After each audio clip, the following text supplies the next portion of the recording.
Bismillahirrahmanirrahim. Assalamu alaikum students. I hope all of you are doing great. My name is Faisal Iqbal and welcome back to the Grammar Junction.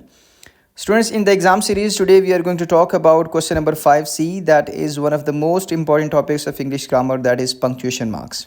Rather, I would say this is one of the most neglected topics of English grammar क्योंकि when I was a student मुझे कभी भी किसी भी class में उसको बड़े proper way में नहीं पढ़ाया गया. ये एक डिलेमा है हमारे एजुकेशन सिस्टम का कि हम लोग क्वेश्चंस को उनके मार्क्स के बेसिस पे और पेपर पर्सपेक्टिव से देख रहे होते हैं, क्योंकि most of the teachers they consider this question as मामूली सा सवाल, क्योंकि इसकी जो पेपर में वर्थ है वो 1 मार्क का, 2 मार्क का, 3 या मैक्सिमम 4 मार्क्स का आता है. तो बच्चे टीचर्स के जहन में भी कहीं ना कहीं ये चल रहा होता है, ये जो क्वेश्चन है पंक्चुएशन मार्क्स ये 3-4 नंबर के लिए, तो उसके लिए इतनी डिस्कशन करने की क्या ज़रूरत है. 2-3 चीज़ें डिस्कस कर दी जाती हैं, that's enough for the students तो वैसे ही कंप्लेन नहीं करते, उनको तो वैसे ही मज़ा आ रहा होता है कि ठीक है बस क्लास गुजर जाए.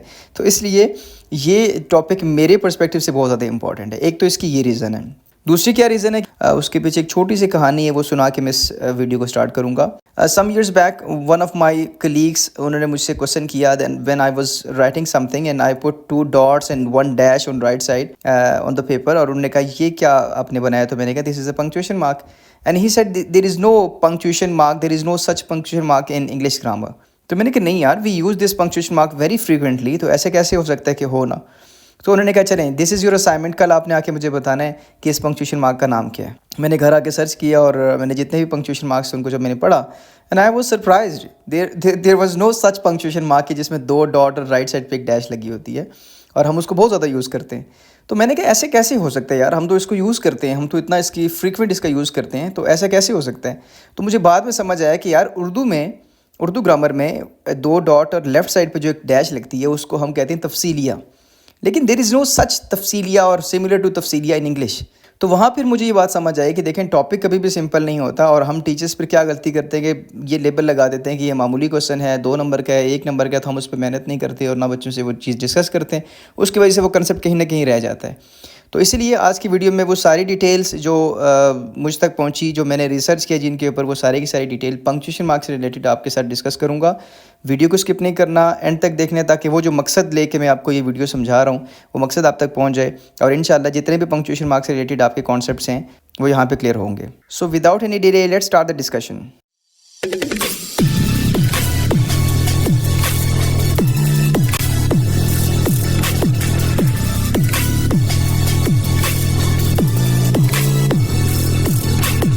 Students, I have lots of things to discuss in this video, and I've divided the video in 4 major portions. In the very first part, I'm going to introduce the topic as usual, जैसे कि आपसे मैं discussion कर रहा होता हूँ, और उसमें I'll define the topic, what actually punctuation mark is and the importance of punctuation marks. Then in the second portion, I'm going to discuss Federal Board perspective, क्योंकि पेपर के पर्सपेक्टिव से इसको जानना ज़रूरी है कि फेडरल बोर्ड की क्या इंस्ट्रक्शंस हैं इस क्वेश्चन को लेकर, और ये कितने मार्क्स का पेपर में ये पेपर सेट किया जाता है. थर्ड पोर्शन में हम डिटेल डिस्कशन करेंगे तमाम के तमाम पंक्चुएशन मार्क्स पे, उनके मैक्सिमम यूजेस को हम जानने की कोशिश करेंगे. एंड लास्ट पे कम्युनिटी वॉल पे आपके किए गए सवालात के जवाब देने की कोशिश करूँगा. और इस वीडियो में आपने बहुत अच्छे क्वेश्चन पूछे, बहुत टेक्निकल क्वेश्चन पूछे, तो उस डिस्कशन से भी आपको बहुत ज़्यादा चीज़ें सीखने को मिलेंगी. स्टूडेंट्स, सबसे पहले हम लोग ये देखते हैं कि पंक्चुएशन मार्क्स बेसिकली होते क्या हैं. So by definition according to the slide, these are symbols that clarify meaning in writing. Writing में ये वो सिंबल्स होते हैं जो आपके मीनिंग्स को क्लैरिफाई करते हैं. कैसे करते हैं ये आपसे मैं भी डिस्कशन करता हूँ. Second point is about they are used to separate and structure text. किसी भी टेक्स्ट को स्ट्रक्चर करने के लिए, उसको ऑर्गेनाइज करने के लिए. लाइक अगर मैं पंक्चुएशन मार्क की प्लेसमेंट चेंज कर दूंगा तो उससे मुझे क्या होगा कि उसका पूरा कॉन्टेक्स्ट चेंज हो जाएगा और उसके मीनिंग पे बहुत ज़्यादा फ़र्क पड़ेगा. देखिए, मैं आपसे बात कर रहा हूँ और मेरी बात करने के अंदाज से आप चीज़ें समझ रहे हैं, लेकिन जब ये रिटन फॉर्म में आएंगे तो आपको पंक्चुएशन मार्क की ज़रूरत पड़ेगी. आपको नहीं पता कि मैं जो बात कर रहा हूँ ये डिक्लेरेटिव है, ये ऑप्टेटिव है, ये एक्सक्लेमेटरी है, या सेंटेंस की कौन सी टाइप है. अब मैं आपको एक छोटी सी एग्जांपल से ये चीज़ समझाता हूँ. अगर यहाँ पे एक छोटा सा बच्चा है जो कि एक बेड के ऊपर मज़े से अपने खेल रहे हैं, तो मैं कहूँगा इट इज़ अ बेबी. अब इस सेंटेंस को मैं कहूँगा कि इस सेंटेंस को मैं कहाँ प्लेस करूँ, कौन सी कैटेगरी में प्लेस करूँ, तो आप कहेंगे sir this is a declarative sentence, क्योंकि एक बयानिया जुमला है. आप एक बच्चे के बारे में कह रहे हैं कि इट्स अ बेबी, तो आपने ये जो है वो उस बच्चे के बारे में डिस्क्रिप्शन दी है, तो इट्स अ डिक्लेरेटिव सेंटेंस. लेकिन व्हाट इफ़ एक नर्स आ रही है ऑपरेशन थिएटर से बाहर और आके अनाउंस कर रही है इट्स अ बेबी, तो अब उसके कहने के अंदाज से आपको समझ आ गया कि यार वो एक आपको खबर दे रही हैं, लेकिन खबर देने के साथ साथ एक इमोशनल वे में, जज्बाती जुमले जिसको हम कहते हैं, जिसको हम एक्सक्लेमेटरी सेंटेंसेस कहते हैं, तो वहाँ पे जो है उसके इमोशन से आपको पता चल जाएगा, उसके कहने के अंदाज से आपको पता चल जाएगा। लेकिन यही सेंटेंस जब मैं किसी कॉपी पे देखूंगा, किसी बुक पे देखूंगा और रिटन कॉन्टेक्स्ट में देखूंगा, तो मुझे तो नहीं समझ आएगी कि ये असर्टिव है, ये ऑपरेटिव है, ये एक्सक्लेमेटरी सेंटेंस है। मुझे उसके एंड पे लगाए गए पंक्चुएशन मार्क से पता चलेगा कि whether this sentence is declarative और एक्सक्लेमेटरी।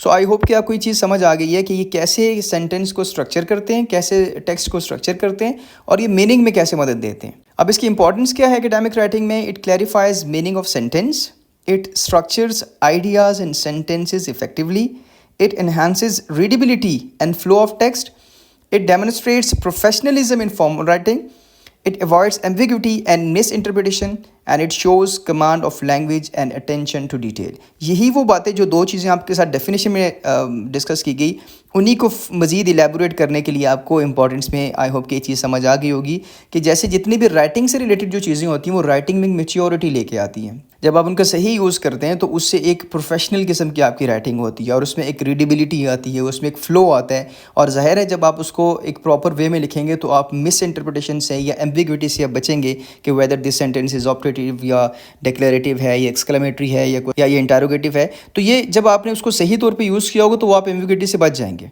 आई होप कि ये स्लाइड आपको बहुत अच्छे से क्लियर होगी। अब इसी चीज़ को हम लोग समझते हैं कि एग्जाम्पल से, एक तो एग्जाम्पल मैंने आपको दे दी, दूसरी एग्जाम्पल देखिए, लेट्स ईट कॉमा ग्रैंडमा।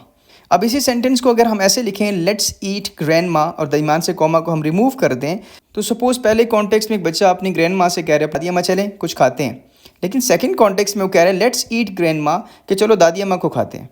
अब देखें कि इसके मीनिंग में कितना ज़्यादा फ़र्क पड़ा सिर्फ एक कॉमा की प्लेसमेंट से। सो दिस इज़ हाउ ये जो पंक्चुएशन मार्क्स हैं ये किसी भी सेंटेंस के या किसी भी कॉन्टेक्स्ट के स्ट्रक्चर पे असरअंदाज होते हैं। Second context is I love cooking comma my family comma and my dog, और दूसरे कॉन्टेक्स्ट में I love cooking my family and my dog, तो वहाँ पे हमने कॉमास को हटा दिया। तो आपने देखा पहले कॉन्टेक्स्ट का मतलब है कि मुझे कुकिंग पसंद है, मुझे अपने ख़ानदान अपनी फैमिली पसंद है और मुझे अपना कुत्ता अपना पेट पसंद है। लेकिन सेकंड कॉन्टेक्स्ट में मुझे अपनी फैमिली और अपने कुत्ते को पकाना पसंद है। तो सेकंड कॉन्टेक्स्ट में आपने देखा कि कॉमा के रिमूव करने से कितना ज़्यादा मीनिंग में चेंज आया और स्ट्रक्चर में कितना फ़र्क आया। So this shows the importance of punctuation marks in formal writing. अब जानने की कोशिश करते हैं कि फेडरल बोर्ड का पर्सपेक्टिव क्या है और फेडरल बोर्ड फर्स्ट ईयर के पेपर में इस क्वेश्चन को किस तरीके से सेट करता है। And if you read the instruction of federal board, it says that this part refers to punctuate a passage taken from any piece of prose with similar difficulty level as taught in the classroom. As taught in the classroom से मुराद है कि आप जो class में book पढ़ रहे हैं उस बुक में जिस तरह का टेक्स्ट होता है उसी तरह का कोई टेक्स्ट आपके पेपर में आएगा। और keep this thing in your mind that any piece of prose not from the poetry, क्योंकि आपके जो चैप्टर्स थे उनकी किसी एक एक्सरसाइज में इफ़ पोम जो रुडयार्ड किपलिंग की है उसका भी एक कॉन्टेक्स्ट एक स्टैंजा दिया गया था जिसमें you were suppose to punctuate that stanza. तो मेरे जहन में भी ये चीज़ है कि क्या आप पोइट्री को कैसे आप पंक्चुएट कर सकते हैं, क्योंकि ज़ाहिर उसमें राइटर ने बाज़ दफ़ा पोइट ने अपनी मर्ज़ी से कुछ पंक्चुएशन मार्क्स भी लगाए होते हैं, क्योंकि मॉडर्न पोइट्री में वो कर सकता है। लेकिन बहरहाल तो आपके पेपर में जो भी एक पोर्शन आएगा जिसको आपने पंक्चुएट करना होगा वो प्रोज से आएगा, वो कभी भी पोइट्री से नहीं आएगा। और सेकेंडली डिफ़िकल्टी लेवल उसका वही होगा जो क्लास में आप नॉर्मल टेक्स्ट पढ़ रहे होते हैं। प्रेफरेबली द पैसेज में contain 8 omissions of punctuation marks including the capitalization mistakes.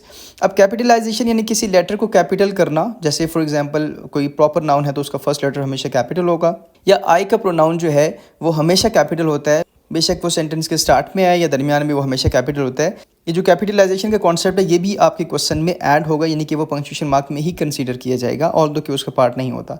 और 8 ओमिशंस होंगी, 8 ऐसी जगह होंगी प्रेफरेबली नॉट नेसेसरली जिसमें आपने उन जगहों पे कॉमा लगाना होगा या फुल स्टॉप लगाना होगा या उसको पंक्चुएट किसी भी पर्सपेक्टिव से करना होगा। तो वो 8 जगह होंगी और हर जगह half mark for each error का मतलब ये है कि उसमें हर एक एरर के 0.5 मार्क्स होंगे और collectively it would be 4 marks. तो इसका मतलब ये क्वेश्चन नंबर 5C आपका जो है वो 4 नंबर का आपके पेपर में सेट किया जाएगा। आई होप के इंस्ट्रक्शंस आपको बहुत अच्छे से क्लियर होंगी। अब चलते हैं इस पूरी महफिल की जान जो पंक्चुएशन मार्क की डिस्कशन है। डिस्कशन थोड़ी लेंथी होगी, थोड़ी डिटेल्ड होगी। स्टूडेंट्स, मेरा जो आपसे इंटरेक्शन है वो ऑब्वियसली वीडियो के थ्रू ही होता है, यूट्यूब के थ्रू होता है। तो मेरी कोशिश ये है कि मैक्सिमम इन्फॉर्मेशन आपके साथ मैं शेयर करूँ पंक्चुएशन मार्क में और बाकी वीडियोज़ में भी। तो इसलिए इसको आपने ब्रेक करके नहीं देखना है, इसको आपने स्किप करके नहीं देखना, ताकि कोई भी इन्फॉर्मेशन आपसे मिस ना हो। First of all, keep this thing in your mind that there are 14 punctuation marks, not 13, not 15. तो punctuation mark की जो एक नंबर है वो स्पेसिफिक है, इसमें ऐसे नहीं है कि there are so many punctuation marks. ठीक है, तो सबसे पहले तो ये आपके जहन में चीज़ हो, उनके मैं नाम बता देता हूँ आपको और उसके बाद इन पे फिर फर्दर हम डिस्कशन करेंगे। नंबर 1 इज़ पीरियड, जिसको हम फुल स्टॉप भी कहते हैं, जिसको एक डॉट के साथ हम लोग जो है वो शो करते हैं। Second word is comma, then question mark, सवालिया निशान जिसको उर्दू में कहा जाता है, और उसके बाद एक्सक्लेमेशन मार्क जिसको उर्दू में इस्तजाबिया कहा जाता है। मुझे वैसे सबके नाम नहीं आते लेकिन जो जो आते हैं वो आपको बता दूँ। देन वी हैव कॉलन, जिसमें 2 डॉट्स होते हैं ऊपर नीचे, उनको हम कहते हैं कॉलन। और इसी से मिलता जुलता सेमी कॉलन, जिसमें एक डॉट और नीचे एक छोटा सा कॉमा लगा होता है। देन अपॉस्ट्रोफी, कॉमा की ही एक टाइप है लेकिन ये अलग पंक्चुएशन मार्क कंसीडर होगा।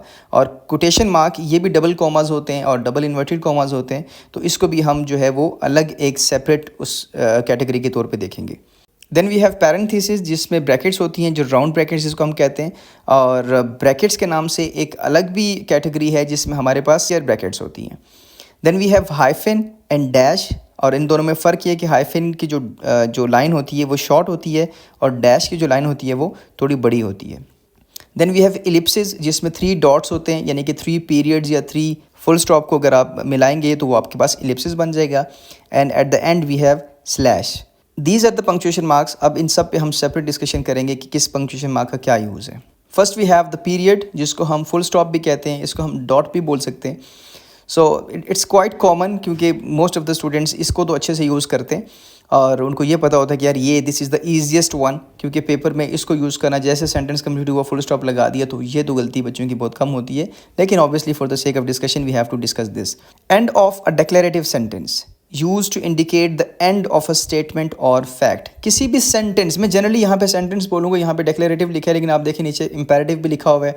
इसी तरीके से बाकी भी इसके यूजेस हैं, लेकिन मैं सेंटेंस बोलूँगा कि जब भी कोई डिक्लेरेटिव सेंटेंस या इन जनरल कोई सेंटेंस कंप्लीट होता है, एंड होता है, तो उसके एंड पे हम लोग फुल स्टॉप लगाते हैं। ठीक है, अब यहाँ पे मैं सेंटेंस बोल रहा हूँ क्योंकि क्लॉज भी आपको बात तो पूरी समझा रहा होगा। जैसे अगर मैं कहूँ ये मेरे पास इंडिपेंडेंट क्लॉज है, ये डिपेंडेंट क्लॉज है, तो जैसे मैंने कह दिया अली गोज़ टू स्कूल, तो इसके बाद फुल स्टॉप नहीं आएगा, हमने पूरे कॉन्टेक्स्ट को पढ़ के फिर फुल स्टॉप प्लेस करना है। लेट्स सपोज अगर ये कॉन्टेक्स्ट ऐसे होता है, Ali goes to school and he is very happy today. अब क्योंकि दरम्यान में एंड आ गया जो कि कोऑर्डिनेट कंजंक्शन है, तो उसमें हमने यहाँ पे फुल स्टॉप नहीं लगाना, बल्कि एंड के बाद जो स्टेटमेंट लिखी है, जो क्लॉज लिखी है, उसकी कंप्लीट होने के बाद फुल स्टॉप लगाना है, क्योंकि सेंटेंस के बाद जो है वो फुल स्टॉप लगता है, क्लॉज के बाद नहीं लगता।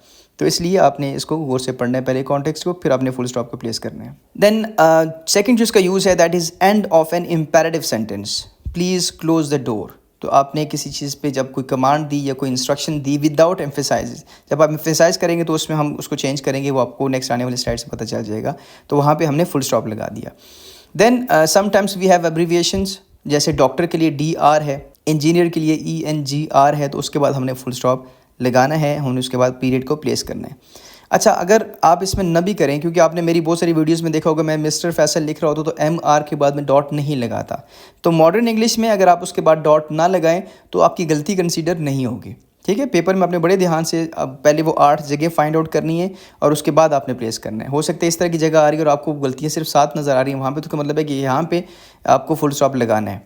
तो आई प्रेफर कि आप फुल स्टॉप लगाएं, क्योंकि वो एक एकेडमिक आपका पेपर है, एकेडमिक आपकी असेसमेंट है, तो वहाँ पे आपने उसको लगाना है।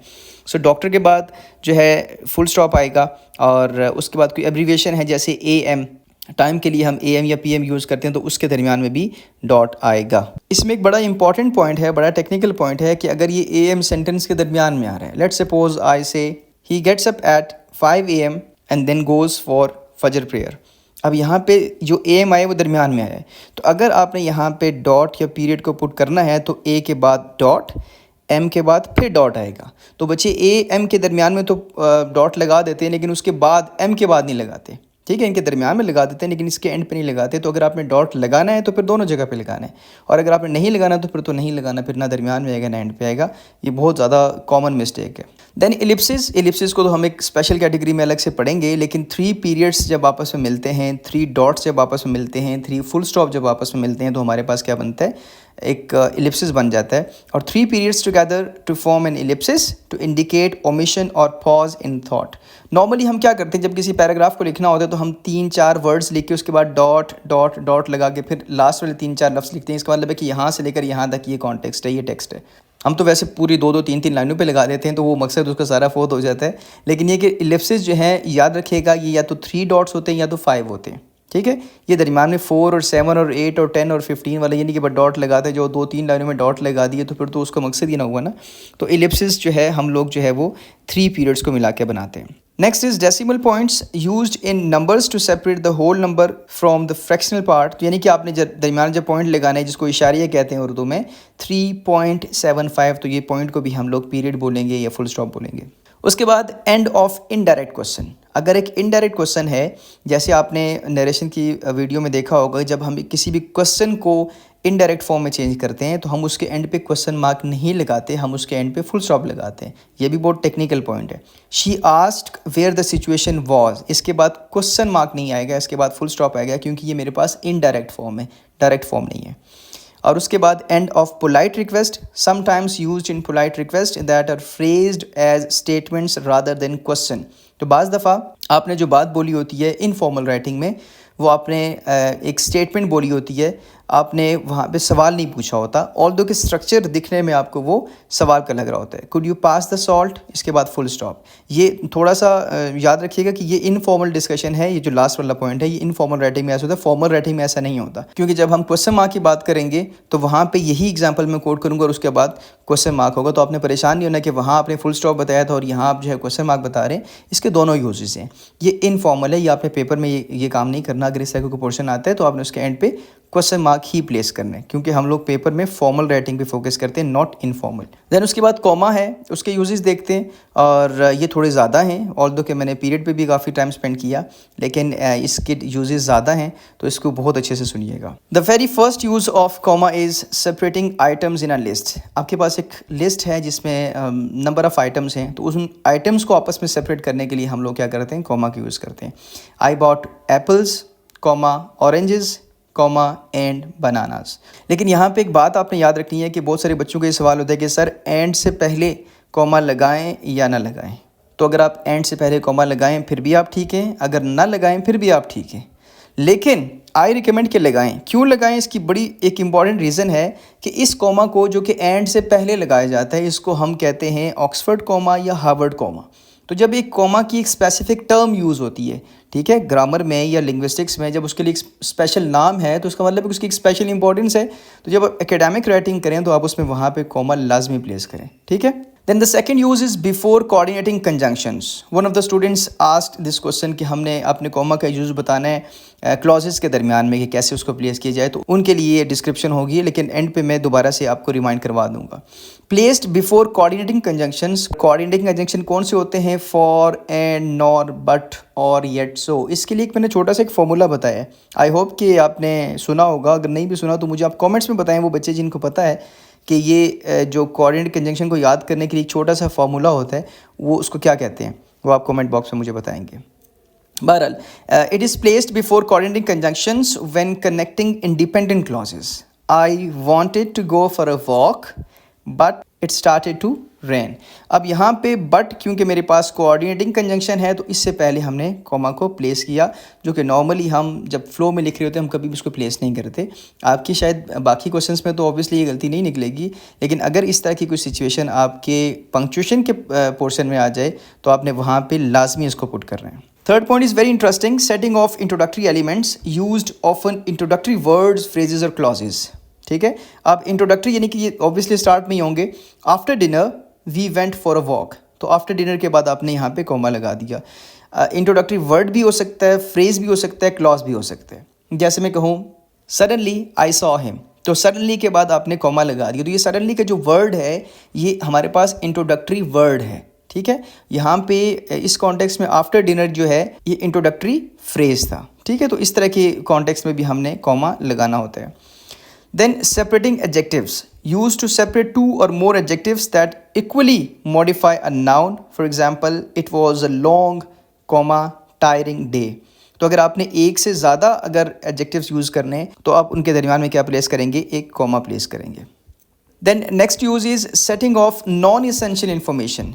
It is use to enclose clauses और phrases that provide additional non essential information. For example, my brother comma who lives in California comma is visiting. अब ये भी आपने मुझे कमेंट्स बॉक्स में बताना है कि इस तरह के कॉन्टेक्स्ट को हम क्या कहते हैं। मैं आपकी आसानी के लिए बता दूं कि who lives in California clause है, तो इस क्लॉज को इस कॉन्टेक्स्ट में हम क्या बोलेंगे। याद रखिएगा, उसको हम एडजेक्टिव क्लॉज नहीं बोलेंगे, ठीक है।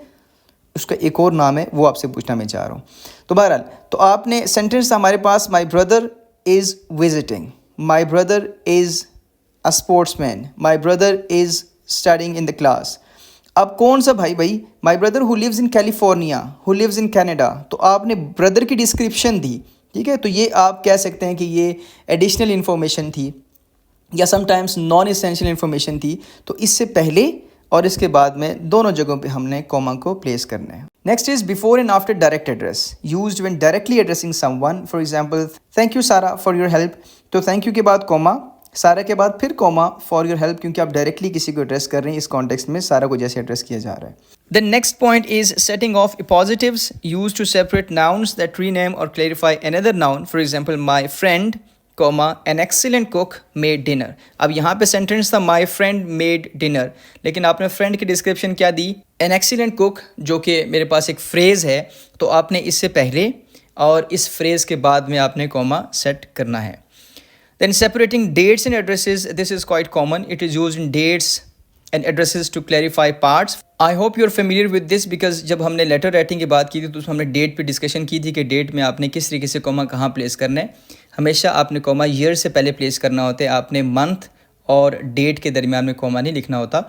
आपने हमेशा जो साल होता है उससे पहले आपने कॉमा को प्लेस करना होता है। And you're quite familiar with this use of comma. Then in numbers, it is used to separate thousands and large numbers. For example, the population is 100,000 या 200,000 या जिस भी तरीके से आप उसको या जो आप नंबर लिखेंगे, इसका तरीका ये होता है कि आपने राइट साइड से जो है वो नंबर्स को काउंट करना होता है, डिजिट्स को काउंट करना होता है और 3 डिजिट्स के बाद आपने कॉमा लगाना होता है। इसी तरीके से अगर उसके बाद 3 मोर डिजिट्स हैं तो आप उसमें कॉमा लगाएंगे। अगर 2 हैं तो 2 को आप ऐसे ही छोड़ दें, यानी कि 3 के फासले से आपने क्या करना होता है, कॉमा लगाना होता है।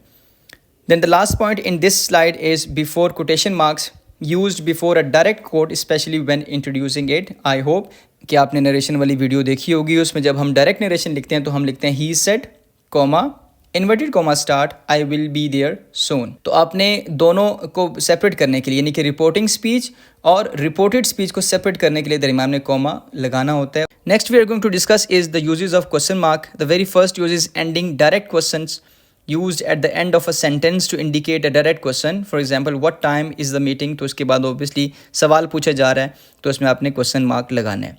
Then sometimes we have rhetoric questions used at the end of rhetoric questions where the answer is implied rather than asked directly. अब ये rhetoric question क्या होता है? Rhetoric question वो होता है जिसमें जो सवाल करने वाला होता है उसकी इंटेंशन सवाल की नहीं होती। मतलब ये कि आपने जो स्ट्रक्चर यूज़ किया वो सवाल का था, लेकिन then you are not expecting the answer from the opponent. जैसे मैंने कहा कि कितने अफसोस की बात है, अब वो मुझे थोड़ी बताएगा कि कितने अफसोस की बात है। आपने सिर्फ उसको बता दी कि यार ये आपने जो काम किया ये इतना अच्छा काम नहीं है और मुझे बड़ा अफसोस हुआ इसको देख के या इसको सुन के, ठीक है। तो आपने कह दिया कितने अफसोस की बात है, तो ये रिटोरिक स्टाइल है, एक रिटोरिक क्वेश्चन है। Isn't it time when did something about it, तो उसके बाद आपने क्वेश्चन मार्क लगाने हैं। याद रखिएगा बहुत सारी जगहों पे इसके बाद क्वेश्चन मार्क नहीं भी लगता इनफॉर्मल राइटिंग में। तो आपके पेपर में जब ये क्वेश्चन आएगा पंक्चुएशन मार्क में तो वहाँ पे आपने इसके एंड पे क्वेश्चन मार्क लगाना है, ठीक है। देन पोलाइट रिक्वेस्ट और phrased as questions used when making polite request that are phrased as questions. Could you please pass the salt, ये डिस्कशन में आपसे पहले कर चुका हूँ कि अगर आप सवाल पूछने के लिए कह रहे हैं और बेशक आप जो रिक्वेस्ट कर रहे हैं वो बड़ी पोलाइट वे में करें, हालांकि ये रिक्वेस्ट थी, तो आपने इसके एंड पे क्वेश्चन मार्क लगाना है। Then question tags. अब क्वेश्चन टैग्स क्या होते हैं, जिसमें एक स्टेटमेंट है और अगर स्टेटमेंट आपकी पॉजिटिव है तो आपका जो क्वेश्चन टैग होगा वो नेगेटिव होगा, और अगर जो स्टेटमेंट है वो नेगेटिव है तो क्वेश्चन टैग आपका पॉजिटिव होगा। इससे मुराद यहाँ पे हमारे पास एग्जांपल है, you are coming to the party. Simple आपके पास एक स्ट्रेट फॉरवर्ड एक एफर्मेटिव कॉन्टेक्स्ट है, लेकिन आप जब इसका क्वेश्चन टैग बनाएंगे तो आप नेगेटिव बनाएंगे। Aren't you are coming to the party, तुम पार्टी में आ रहे हो, क्या तुम नहीं आ रहे। तो पहली जो स्टेटमेंट थी वो मुस्बत थी, वो पॉजिटिव थी, उसमें कोई नेगेटिव नॉट का यूज़ नहीं हुआ था, तो हमने उसका क्वेश्चन टैग जो है वो नेगेटिव बनाया। अगर ऐसा होता you are not coming to the party, are you, तो क्योंकि हमारी जो स्टेटमेंट थी वो उसमें नॉट आ गया था, मनफी जुमला आ गया था, तो उसका क्वेश्चन टैग क्या बनना था, हमारे पास पॉजिटिव बनना था। बहरहाल वो कैसे बनाई जाती है वो अलग डिस्कशन है, लेकिन इसके एंड पे भी आपने क्वेश्चन मार्क जो है वो प्लेस करना होता है। Then next use is multiple questions in one sentence. For example, who is coming and when will they arrive. अब दो क्वेश्चन थे, तो दरमियान में क्योंकि एंड आया था तो आपने कोऑर्डिनेट कंजंक्शन और उससे पहले कॉमा लगने, हम पिछली स्लाइड में चीज़ देख चुके हैं, और इसके एंड पे भी जब वो पूरा कॉन्टेक्स्ट कंप्लीट होगा तो उसके एंड पे भी आपने क्वेश्चन मार्क लगाना है। Then uncertainty or doubt, sometimes used informally to indicate uncertainty about a statement. For example, the event is on Friday. I thought it was Saturday. तो the event is on Friday. अब basically देखा जाए तो ये तो declarative sentence है, लेकिन इसके एंड पे क्वेश्चन मार्क क्यों लगा हुआ है कि इस कॉन्टेक्स्ट में जो भी स्पीकर है वो ये कहना चाह रहा है कि the event is on Friday. जो इवेंट था वो फ्राइडे को था, अच्छा मैं समझा वो सैटरडे को है, समझ आइए। तो इस तरह के कॉन्टेक्स्ट में भी एंड पे क्वेश्चन मार्क यूज़ होता है। Then in dialogues, used to indicate a character is asking a question with direct speech. For example, she asked, "Are you going to the event?" तो ये सिंपल वैसे ही है जैसे हमारे नॉर्मल सवाल होते हैं, उसके एंड पे हम क्वेश्चन मार्क लगाते हैं। तो आई होप कि ये स्लाइड भी आपको बहुत अच्छे से क्लियर होगी। अब चलते हैं यूजेस ऑफ एक्सक्लेमेशन मार्क, इस्तजाबिया, जिसको हम एक्सक्लेमेशन सेंटेंसेस के एंड पे लगाते हैं, जज्बाती जुमलों के एंड पे। ऐसे तमाम जुमले जिसमें इमोशंस आएँ, मैं आपको जनरली बता रहा हूँ क्योंकि इस स्लाइड को मैं थोड़ा सा जल्दी पढ़ूंगा, क्योंकि इसका यूज़ मोर और लेस जितने पॉइंट्स लिखे हैं वो सब मोर और लेस सेम हैं, क्योंकि जिस भी सेंटेंस में आपके इमोशंस ऐड हो जाएंगे, वो वर्ड भी हो सकता है, वो फ्रेज़ भी हो सकता है, वो आपके पास एक कंप्लीट सेंटेंस भी हो सकता है। Expressing strong emotions, for example wow that's amazing, तो आपने इसके बाद एंड पे आपने क्या लगा दिया, इस्तजाबिया लगा दिया। उसके बाद गिविंग कमांड्स और अर्जेंट रिक्वेस्ट, स्टॉप इमीडिएटली। अगर कोई तेज़ी से भागता हुआ आ रहा है, उसको नहीं पता आगे there is some danger on the road, तो आपने क्या कहा, स्टॉप इमीडिएटली। तो उसको आपने वहीं पे रोकने के लिए कि फ़ौरन से रुक जाए ताकि वो नुकसान से बच जाए, तो यहाँ पे भी आपके इमोशंस आ गए, तो आपने अर्जेंसी के लिए या एम्फेसाइज करने के लिए आप वहाँ पे आप एक्सक्लेमेशन मार्क को लगाएंगे।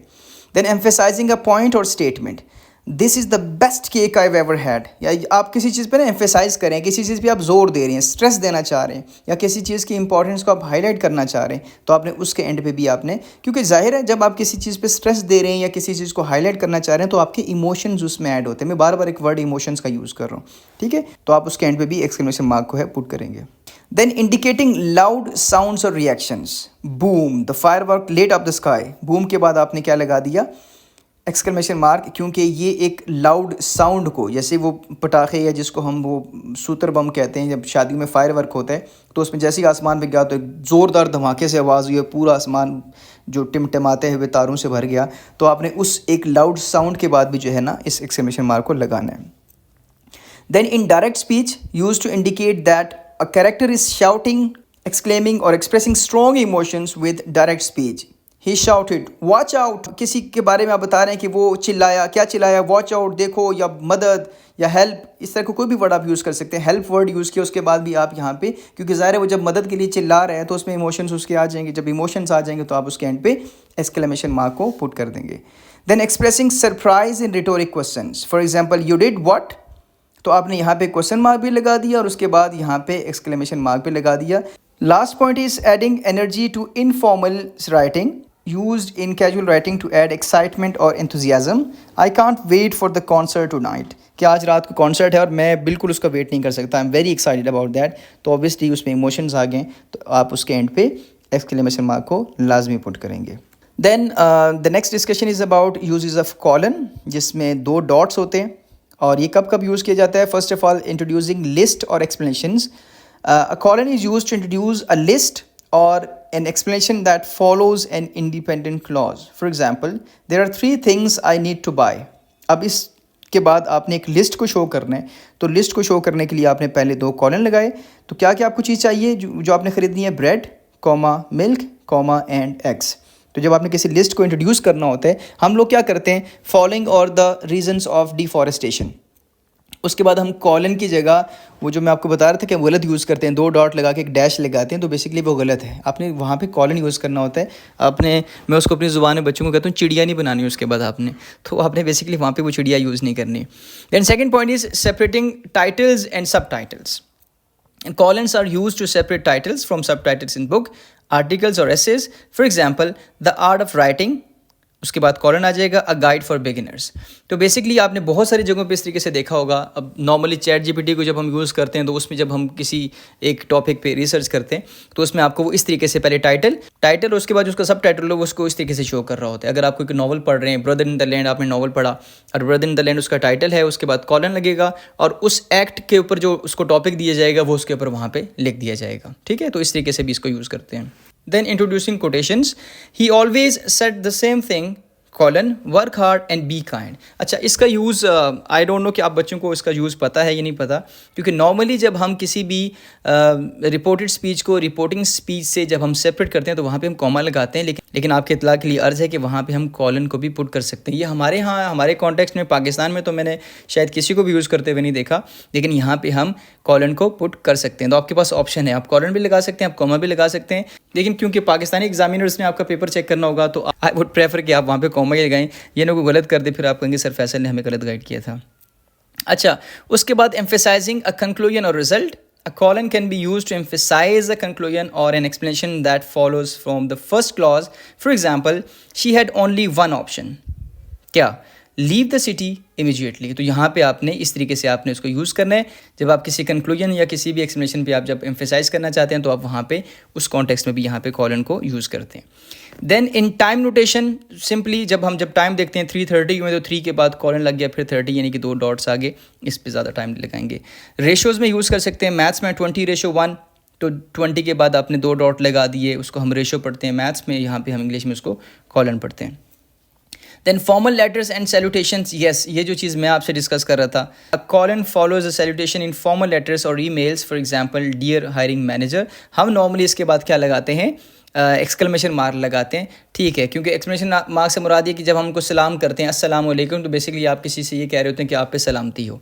ठीक है, और ज़ाहिर जब आप किसी पे सलामती भेजेंगे, आप किसी के लिए दुआ कर रहे हैं अपने एक from the core of your heart. बाज़ दफ़ा तो हायरिंग मैनेजर को गुस्से में भी करना होता है, लेकिन हमने लगाना होता है राइटिंग में। तो बहरहाल हम वहाँ पे कॉलन का यूज़ नहीं करते, हम वहाँ पे एक्सक्लेमेशन मार्क का यूज़ करते हैं, लेकिन कॉलन को भी वहाँ पे यूज़ किया जा सकता है और किया जाता है हमारे कॉन्टेक्स्ट में नहीं, लेकिन ओवरऑल इसका यूज़ है, कॉलन का एक यूज़ है। Then in Quranic citations, not only in Quran, Bible में भी और कुरान में भी, दोनों में जब हम किसी भी आयत और किसी भी सूरत के जब हम रेफरेंस देते हैं, किसी भी चैप्टर का या उसकी वर्स का रेफरेंस देते हैं तो हम उसमें यूज़ करते हैं। फॉर एग्जांपल अल-फातिहा क्योंकि फर्स्ट सूरा है तो 1 और कॉलन 2 से मुराद उसके सेकंड आयत अर्रहमानिर्रहीम। तो उसके जब आपने बताना होगा तो आप 1:2 लिखेंगे, अल-फातिहा 1:2 लिखेंगे तो उससे मुराद सूरह फातिहा जो कि सूरह नंबर 1 है और उसकी वर्स नंबर कौन सी है, 2, उसके बारे में बात हो रही है। इसके बाद हम देखते हैं सेमी कॉलन को, जो कि एक डॉट और एक छोटा सा कॉमा उसके नीचे होता है। This is called semicolon. और इसके क्या यूजेस हैं, it is used to connect two closely related independent clauses that are not joined by a conjunction. For example, I have a big test tomorrow, I can't go out tonight. तो ऐसे जो हमारे पास इन clauses होते हैं, independent clauses होते हैं जो कि एक दूसरे से क्लोजली रिलेटेड होते हैं। ठीक है, जैसे आपने कह दिया कि I have a big test tomorrow, I can't go out tonight. तो आप यहाँ पे असल में यहाँ पे क्या कर सकते थे, बेसिकली आप इस एग्जांपल में कर क्या सकते थे, आप यहाँ पे कंजंक्शन को प्लेस कर सकते थे। आप यहाँ पे लिख सकते थे I have a big test tomorrow and I can't go out tonight, और कोई कंजंक्शन भी आप यूज़ कर सकते हैं। लेकिन आपने कंजंक्शन अगर आप यूज़ नहीं कर रहे तो यहाँ पे आपने क्या लगाना है, आपने एक सेमी कॉलन लगाना है। तो अगर आपके पेपर में जो क्वेश्चन आएगा, जो कॉन्टेक्स्ट आपको प्रोवाइड किया जाएगा, अगर उसमें कंजंक्शन है फिर तो ठीक है, फिर तो आपने कॉमा लगाना है, जैसे हमने कोऑर्डिनेटिंग कंजंक्शन के केस में देखा था। लेकिन अगर उसके दरमियान में कोई कंजंक्शन यूज़ नहीं हुआ तो आपने वहाँ पर सेमी कॉलन को यूज़ करना है। Then separating items in a complex list. For example, we visited New York, United States, Paris, France and Tokyo Japan. अब बेसिकली इसमें हुआ कि इस एग्जाम्पल में कि वी हैव 3 सेट्स। पहले सेट में आपने एक जगह का बताया, दूसरे सेट में दूसरी जगह का और तीसरे सेट में तीसरी जगह का। कैसे, आपने बेसिकली जो विजिट किया वो न्यूयॉर्क का किया, पेरिस का किया और टोक्यो का किया। अब न्यूयॉर्क क्योंकि यूनाइटेड स्टेट्स का कैपिटल है तो आपने पहले कैपिटल लिखा, फिर किस मुल्क का कैपिटल है वो लिखा, और इन दोनों को सेपरेट करने के लिए आपने कॉमा लगा दिया। अब आपका एक सेट कंप्लीट हो गया। इस सेट के बाद आपने सेमी कॉलन यूज़ किया। अब सेकंड सेट पे चलते हैं। आपने पेरिस का विजिट किया जो कि कैपिटल है फ्रांस का। इन दोनों को डिफरेंट करने के लिए, इन दोनों के दरमियान में आपने पॉज क्रिएट करने के लिए कॉमा लगा दिया, लेकिन क्योंकि अब सेट कंप्लीट हो गया तो उसके बाद आपने सेमीकोलन को प्लेस कर दिया। और तीसरे सेट में आपने टोक्यो और जापान की बात की, टोक्यो कैपिटल है जापान का, इन दोनों के दरमियान में कॉमा आ गया। एंड पे क्योंकि हमारा सेंटेंस कंप्लीट हो गया तो हमने क्या लगा दिया, फुल स्टॉप। तो जब भी आपके पास कोई चीज़ सेट की फॉर्म में आए, पेयर्स की फॉर्म में आए, तो आपने एक पेयर कंप्लीट होने के बाद सेमीकोलन लगाना है और उन पेयर के जो एलिमेंट्स हैं उनके दरमियान में आपने कॉमा लगाना है। आई होप कि ये एक बड़ा मज़े का यूज़ था सेमीकोलन का। आई होप कि आपको ये अच्छे से समझ आया होगा। Then linking clauses with transitional phrases. It is used before transitional phrases, for example, however, therefore, consequently, etc., that link two independent clauses. For example, she didn't study for the exam, semicolon, therefore, comma, she didn't pass. अगर simple ये होता there four she didn't पास, तो there four के बाद comma आना था। हमने comma की डिस्कशन में देखा कि जो इंट्रोडक्टरी वर्ड्स होते हैं या फ्रेजेस या क्लॉजेज होते हैं उसके बाद फिर कॉमा आता है।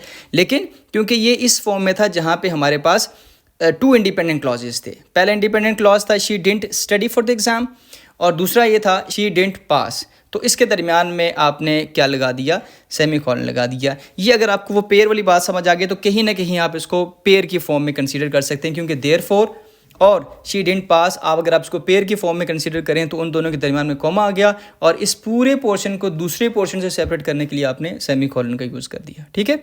The next point is clarifying contrast और comparison. It is used to contrast or compare two independent clauses without using a conjunction. For example, he wanted to go to the party, semicolon, she preferred to stay home. अब देखें वही बात बार बार गर्दिश करती जा रही है और अगर आपको मेरी बात शुरू से समझ आ गई तो आपके लिए सारी चीज़ें मोर और लेस ओवरलैपिंग टर्म्स हैं, ओवरलैपिंग यूजेस हैं। फॉर एग्जाम्पल इसके दरमियान में कोई हमारे पास कंजंक्शन होता तो हम तो फिर कंजंक्शन पर रिलाई कर सकते थे, लेकिन क्योंकि बातें दो हो रही हैं लेकिन दरमियान में कंजंक्शन यूज़ नहीं हो रहा, उनको जोड़ने के लिए कोई इसमें एक एलिमेंट चाहिए तो वो यूज़ नहीं हो रहा, तो आपने वहाँ पे एक पॉज क्रिएट किया और आपने वहाँ पे सेमीकोलन को यूज़ कर लिया। आई होप कि आपको मेरी ये पॉइंट समझ आया होगा कि कंजंक्शन का यूज़। अगर आपको नहीं समझ आया तो मुझसे लाजमी आपने पूछना है कमेंट बॉक्स में, और अगर समझ आ गया तो फिर तो लाइक तो बनता है, क्योंकि अगर आपको ये पॉइंट पहले क्लियर नहीं था और अभी इस वीडियो से क्लियर हो गया तो इतनी तो शाबाशी बनती है। ठीक है। अच्छा, बहरहाल उसके बाद next use is balancing related ideas. For example, it was a tough decision, both options had there merits.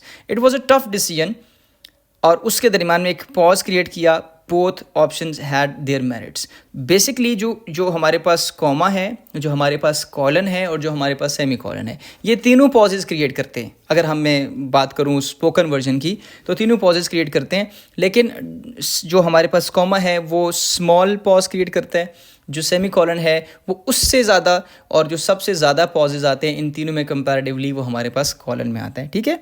तो जहाँ पे आपको ये पॉज क्रिएट करना होता है वहाँ पे इन तीनों में से आप किसी एक का यूज़ करते हैं।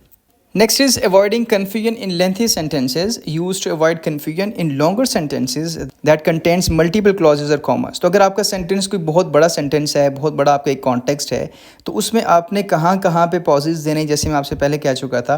For example, after weeks of planning we booked the venue, hired a caterer and sent out invitations. अब इतने बड़े कॉन्टेक्स्ट में after weeks of planning comma we book the venue, हमने वेन्यू को, जो भी जगह जहाँ हमने जाना था उसको हमने बुक किया, और बुकिंग में हमने फिर आगे क्या क्या चीज़ें ऑर्गेनाइज की, आपने सेमी कॉलन यूज़ किया, हायर्ड अ कैटरर, उसके बाद फिर semi colon and sent out invitations. तो इस तरीके से आपने उसको एम्बिग्विटी से बचने के लिए, कन्फ्यूजन से बचने के लिए, क्योंकि स्टार्ट में हमने यूजेस में पढ़ा था कि ये जो हम जब सेमी कॉलन का या कॉलन का या कॉमास का, यानी कि पंक्चुएशन मार्क जब हम यूज़ करते हैं तो हम कन्फ्यूजन से बचने कि कहाँ पे पॉज देना है, कहाँ पे पॉज नहीं देना। ठीक है। बहरहाल last one is in literary style, use to link complex related thoughts for rhythm और एम्फेसाइज इट इन फॉर्मल और literary writing. For example, the storm wrecked outside, semicolon inside, comma they waited in silence. तो जो तूफ़ान था वो बहुत बड़ा तूफ़ान आया, उसके बाद आपने यहाँ पे सेमीकोलन पुट किया, इनसाइड अब अंदर के क्या हालात थे, कॉमा लगा के दे वेटेड इन साइलेंस, तो वो वहाँ पे उन्होंने खामोशी से इंतज़ार किया तूफ़ान के थम जाने का। अगर मैं आपको समझा पाऊँ तो जैसे मैंने आपसे पहले कहा था कि जब कोई भी चीज़ पेयर के फॉर्म में आती है तो हम क्या करते हैं, उसके दरमियान में कॉमा लगा देते हैं। जैसे यहाँ पे inside comma they waited in silence, तो आपने इसको पेयर बना दिया। अब जो दूसरा पोर्शन था, क्योंकि दरमियान में कोई हमारे पास कोई कंजंक्शन यूज़ नहीं हुआ, तो हमने क्या किया, वहाँ पे हमने सेमी कॉलन यूज़ कर लिया। ठीक है। तो ऐसी कोई भी सिचुएशन जहाँ पे दरमियान में कोई आपको कंजंक्शन नज़र ना आए, तो उसके दरमियान में आपने क्या कर देना होता है। और नेक्स्ट जो आपका पोर्शन होता है, जो कॉन्टेक्स्ट होता है, उसमें अगर पेयर की फॉर्म में हो, इंट्रोडक्टरी वर्ड या कोई फ्रेज या कोई क्लॉज हो, तो आपने उन दोनों के दरमियान में कॉमा लगा दिया, और इससे पहले आपने यानी कि इन दो पोर्शंस के दरमियान में आपने क्या लगा देना है, सेमीकोलन लगा देते हैं। अल्लाह करे कि आपको मेरी ये बात समझ आ जाए। बहरहाल next one is uses of apostrophe. अच्छा, एपोस्ट्रफी हम कहाँ कहाँ पे यूज़ करते हैं, याद रखिए कि बच्चे थोड़े से इसमें कंफ्यूज होते हैं। मेरे पास एक स्टूडेंट है ग्रेड 2 में, तो वो अक्सर इसको कंफ्यूज हो जाती हैं एपोस्ट्रफी के यूज़ से, क्योंकि हमें लगता है कि एपोस्ट्रफी जो है वो हमेशा उसके बाद एस तो लगाने ही लगाना है, कि एपोस्ट्रफी एस जिसको हम बोलते हैं। वो एपोस्ट्रफी एस अलग चीज़ है और एपोस्ट्रफी अलग चीज़ है। एपोस्ट्रफी आपने सिर्फ उस कॉमा को बोला, अब वो जो एस है जिससे पहले हम एपोस्ट्रफी लगा देते हैं, उस एस को हम एपोस्ट्रफी एस बोलते हैं। ठीक है, आई होप कि आपको मेरी ये बात समझ आ गई होगी। अच्छा, यूजेस देखते हैं एपोस्ट्रफी के। Showing possession, use to indicate ownership और पोजेशन।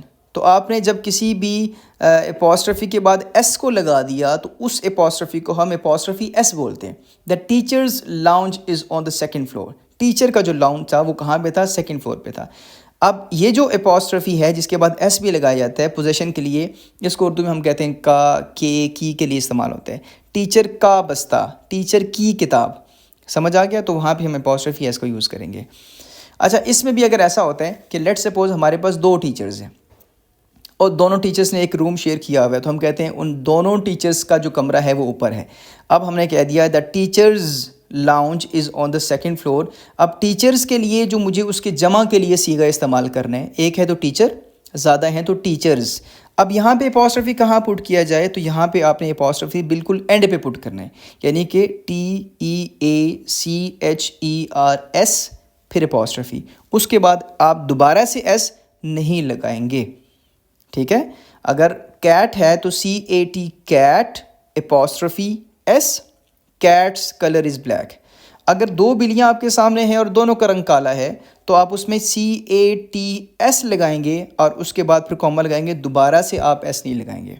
ठीक है, दोबारा से एस जो होता है वो ऑप्शनल होता है, लेकिन मोस्ट ऑफ द केसेस में आप कोशिश ये करेंगे जब एकेडमिक राइटिंग करेंगे तो आप उसमें वो एस नहीं लगाएंगे, क्योंकि हो सकता है एग्जामिनर ये समझे कि उसको यूज़ पता ही नहीं, इसने दोबारा से एस लगा दिया। ठीक है, तो आपने वहाँ पे दोबारा से उसको यूज़ नहीं करना। Second point is indicating omitted letters in contractions, used in contractions to show where the letter have been omitted. अच्छा, contractions क्या होती हैं? Do not की short form है don't, DON, सिर्फ apostrophe, इसके बाद ऐसे ही लगेगा। S जो है वो सिर्फ और सिर्फ possession में लगता है। Do not forget your keys। अब do not जो है बेसिकली इसकी short form है don't, तो DON apostrophe T। इस तरीके से कैन नॉट जो है इसकी जो शॉर्ट फॉर्म है कांट है, CAN एपोस्ट्रफी T कांट। ठीक है, और बाकी contractions it is, it's, would not, wouldn't, तो ये सारे के सारे कॉन्ट्रैक्शंस जो हैं उसके लिए भी हम जो है एपोस्ट्रफी का यूज़ करते हैं। Then the third point is forming plurals in letters, numbers और symbols. For example there are 3 A's in the word banana. लफ्ज़ बनाना में वी हैव 3 A's। बी के बाद ए आ रहा है, फिर एन के बाद दोबारा ए आ रहा है, और लास्ट में भी आपने देखा दोबारा एन के बाद ए आ रहा है, यानी कि 3 दफ़ा लेटर ए यूज़ हुए हैं। तो आप कह सकते हैं there are 2 A's in word banana. तो ए लिख के उसके बाद आपने एपोस्ट्रफी लगाया, फिर एस लगाया, जो कि उसको शो करेगा कि ये जमा की बात हो रही है, 3 दफ़ा यूज़ हो तो एज आपने कह दिया, लेकिन इसके दरमियान में आपने एपोस्ट्रफी को पुट करना है। Next one is indicating irregular Plurals. It is used to indicate possession for irregular plural nouns that do not follow the standard pluralization rules. For example, children's toys are everywhere. Children जो है वो खुद plural है किसका, child का, तो children's toys are everywhere। तो यहाँ पे हमने children लगाया, उसके बाद कॉमा लगाया और उसके बाद एस लगा दिया, यानी कि जो बच्चे हैं, यानी कि 4 5 6 बच्चे हैं, तो चिल्ड्रन इटसेल्फ हमारे पास प्लूरल है। उसके बाद आपने कॉमा लगा के एस लगा दिया। यहाँ पे जो आप कॉमा लगा के एस लगा रहे हैं, ये उसको उसकी पोजेशन शो कर रहा है। टॉयज़ आर एवरीवेयर के जो बच्चे हैं, 4 5 बच्चे, उनको जो खिलौने हैं वो हर जगह फैले हुए हैं। ठीक है, अब आप ये कहेंगे ऊपर आपने कहा था कि आपने जब प्लूरल आ जाएगा तो उसके बाद एस नहीं लगाना। अगर एक प्लूरल वर्ड एस पे ही एंड हो रहा है, जैसे बॉयज़ BOYS, वो एंड ही एस पे हो रहा है, और वो जो एस है वो उसके एपोस्ट्रफी एस नहीं है, वो एस शो कर रहा है उसके ज़्यादा होने को शो कर रहा है, तो उसके बाद आपने कॉमा लगा के दोबारा एस नहीं लिखाना।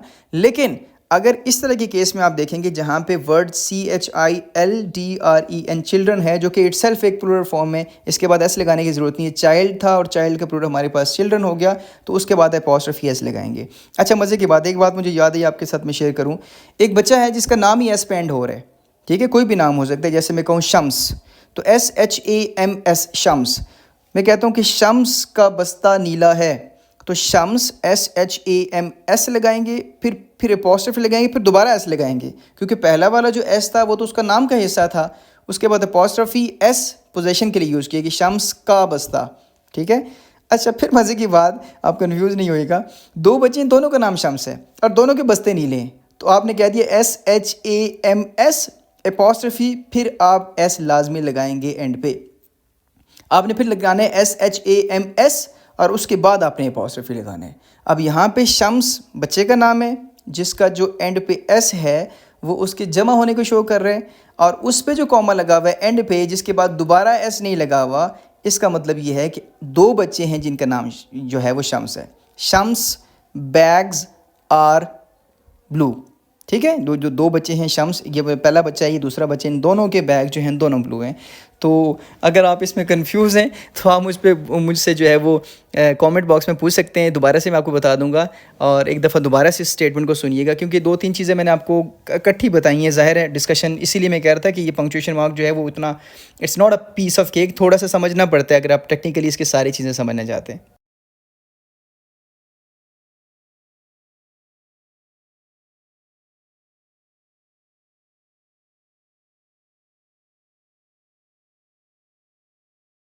Next point is showing joint possessions. It is used to indicate that two or more people own something together.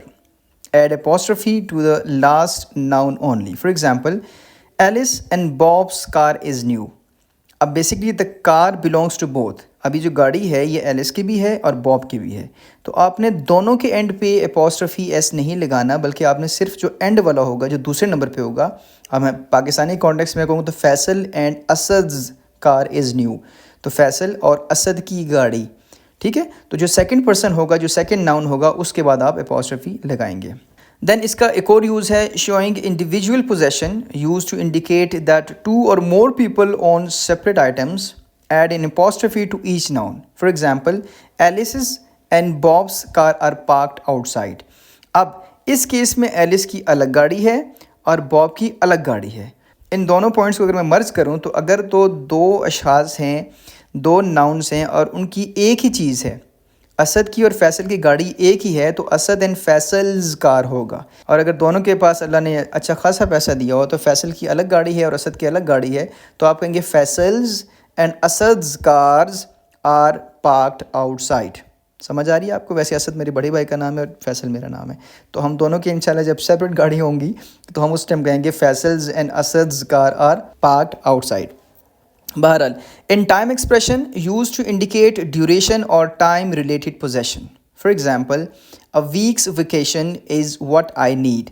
एक हफ्ते की छुट्टियाँ, व्हाट आई नीड, कि मुझे क्या ज़रूरत है, एक हफ्ते की छुट्टियाँ। तो आपने उस पोर्शन को जब पहले लिखा तो आपने लिखा अ वीक्स वेकेशन, एक हफ्ते की छुट्टियाँ, तो कहा कि की अपने आप को समझाने के लिए।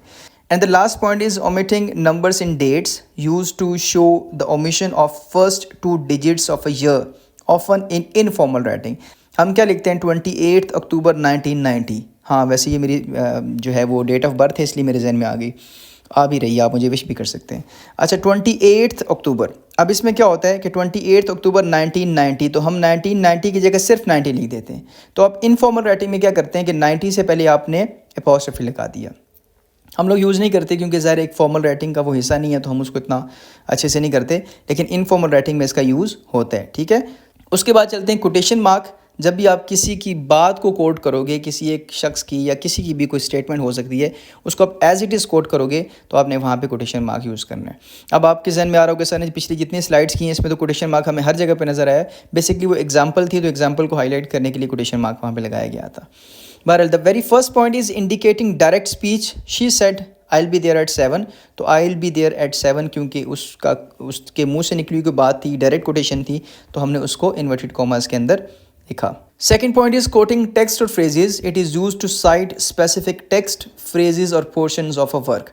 किसी भी एक बुक को ले लें, किसी मैगज़ीन को ले लें, किसी नॉवल को, किसी ड्रामा को, उसकी किसी बात को अगर आपने प्रेजेंट करना है, उसको अगर आपने उसका हवाला देना है, तो आप उसको भी इन्वर्टेड कॉमास के अंदर लिखेंगे।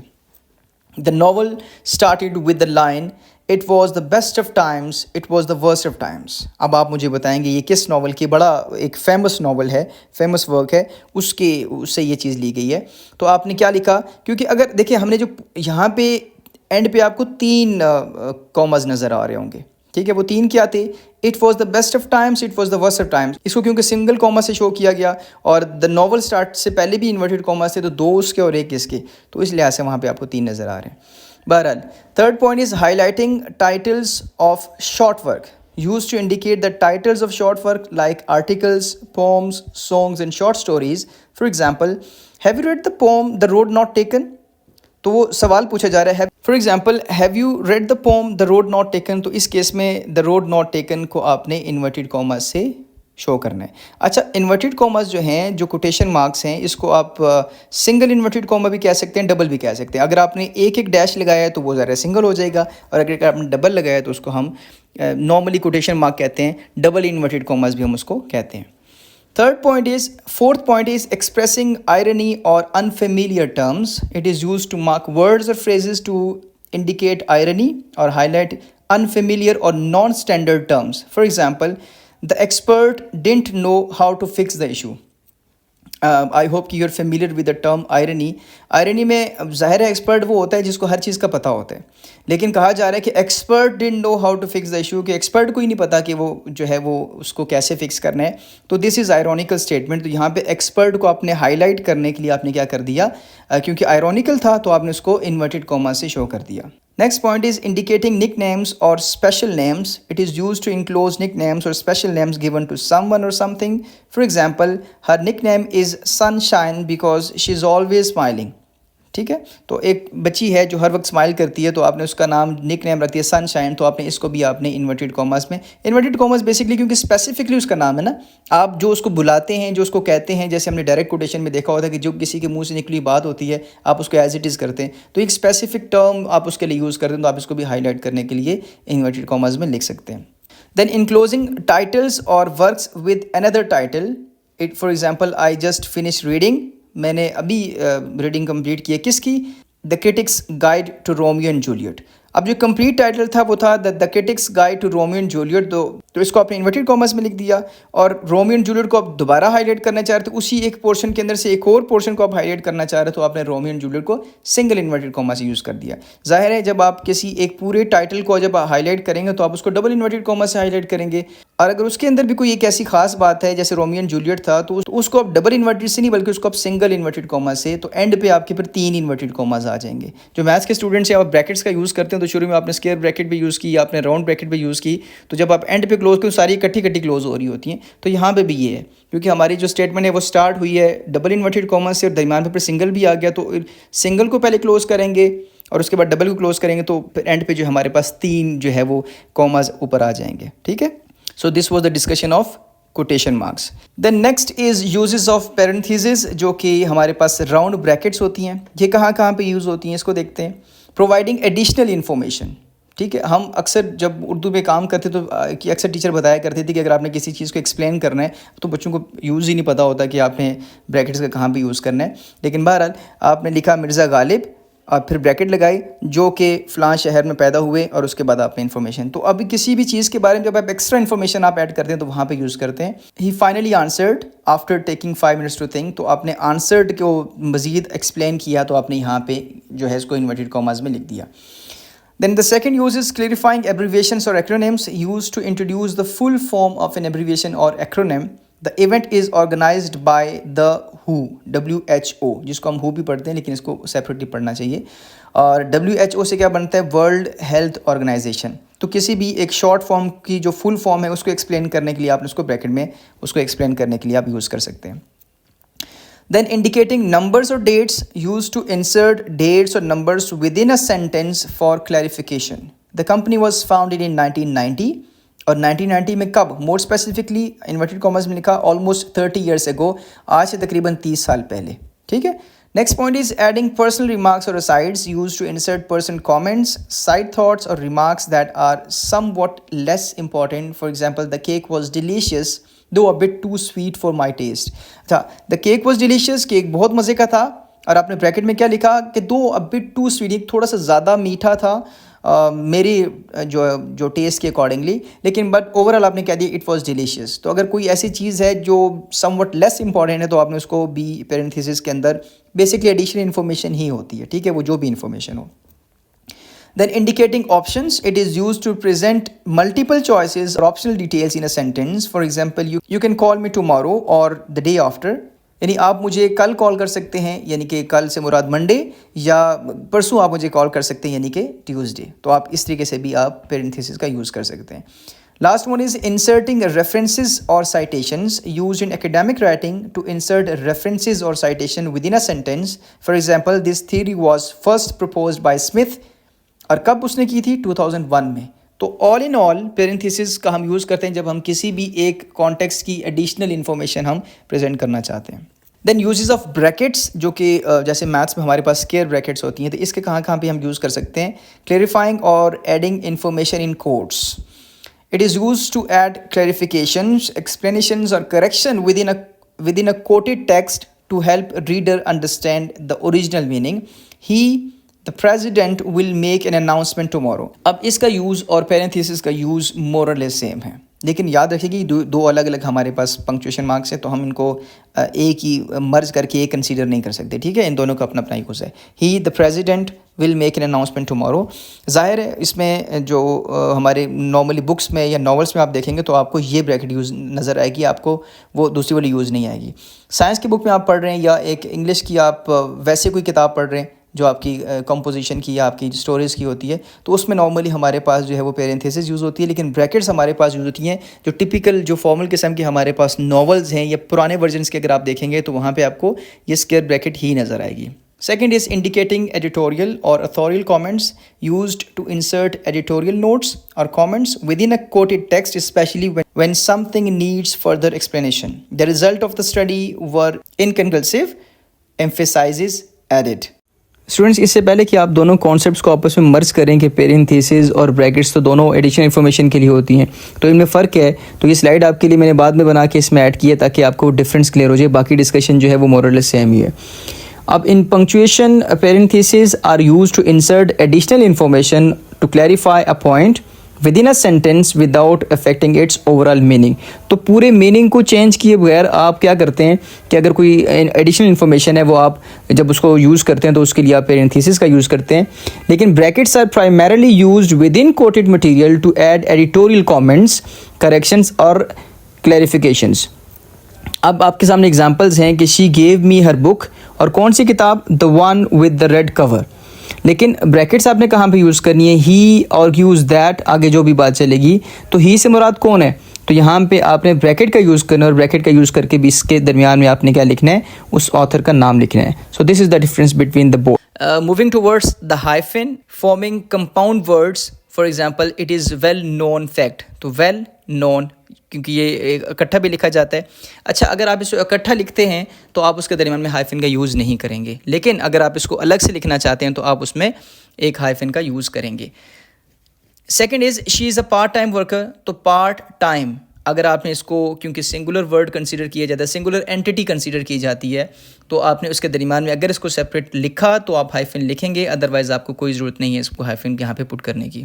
Then joining prefixes to words, he is ex president of the company, तो एक्स के बाद आपने डैश डाल दिया, या शी इज़ सेल्फ टॉट। तो जो भी प्रीफिक्सेस होते हैं कि किसी भी वर्ड से पहले हम कोई प्रीफिक्स लगा देते हैं तो एक नया वर्ड बन जाता है, ठीक है। जैसे सफिक्सेस और प्रीफिक्सेस का कॉन्सेप्ट आई होप कि आपको होगा, तो उससे एक इंटायरली एक न्यू वर्ड बन जाता है, ठीक है। प्रेसिडेंट का मतलब सदर, और एक्स प्रेसिडेंट जो पहले प्रेसिडेंट था तो एक एंटायरली एक न्यू वर्ड बन जाता है, तो उससे पहले भी आप इसको यानी कि उन दोनों के दरमियान में आप इसको पुट कर सकते हैं। देन सेपरेटिंग नंबर्स और फ्रैक्शंस, फॉर एग्जांपल 2019 से लेकर 2024 तक, तो बेसिकली यहाँ पे ये 2 को प्रेजेंट करते हैं, 2019 टू 2024, ठीक है। तो the event will take place from 2019 to 2024, तो आप यहाँ पे भी हाइफन का यूज़ करते हैं। Then clarifying word breaks at line endings used to divide words at the end of a line when the entire word doesn't fit in the line. For example, the text was long, comma, and he read it paragraph by paragraph. तो paragraph by paragraph में by से पहले और by के बाद भी आपने इसको लगाना है. Then creating compound modifiers. For example, she wore a high heeled shoe. और हाई हील्ड के दरमियान में आपने यहाँ पे हाइफन यूज़ किया.